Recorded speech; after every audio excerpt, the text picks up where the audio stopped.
বিদেশিদের জন্য একটা বিশেষ ঘোষণা। দুবাই যারা বিদেশ করতেছে তাদের জন্য, দুবাই টু বাংলাদেশ একে বলে বিদেশ। হায়রে মানুষ কেন সবাই বিদেশ বিদেশ করে? বিষে দিতে একটু দেরি হলে যেন গায়ে আগুন জ্বলে।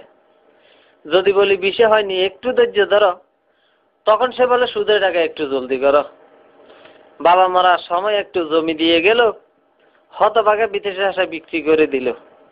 হঠাৎ করে এলো বিষয়, টিকিটের টাকা নাই, বউর একটা হার ছিল বিক্রি করলো। তাই বিদেশ গিয়ে সানকোফাল তার সাচ্চা ভাইয়ের কাম পায়।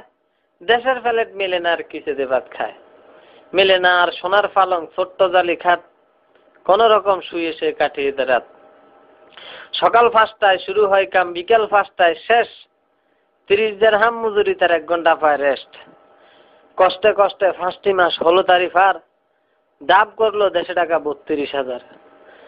বউ তাহার আত্মহারা এত টাকা পাই, সবার কাছে গর্ব করে জামাই ডুবাই। হঠাৎ করে কানন দিল ডুবাইয়ের সরকার, বাংলার মানুষ বাংলায় অফস নেই তোমাদের দরকার। দেশে যাইয়া প্রথম গল্লি বেনসন করে নেতাগিরি, কয়দিন পরে দেখি তারে টানে আকিস বিড়ি।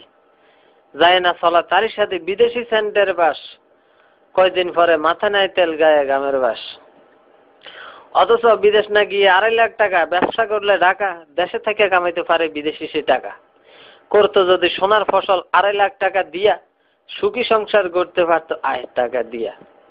ছেলে মেয়ে মানুষ করতো, থাকতো একই সাথে, নো টেনশন নো ফুর্তি, ঘুমতো তার রাতে।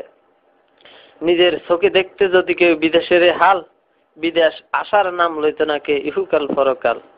নিজের চোখে দেখেছি আমি বিদেশ কাকে বলে, সবার কষ্ট দেখে আমার ভিতরটা শুধু জ্বলে। সবার কাছে এই অনুরোধ, কেউ না যাইও ডুবাই, জ্ঞান থাকলে দেশে ঘরে ডুবাইয়ের কামাই। সকল কিছু জেনে আমি দেশে চলে যাই, আর আসবো না ডুবের গোষ্ঠী গিলেই।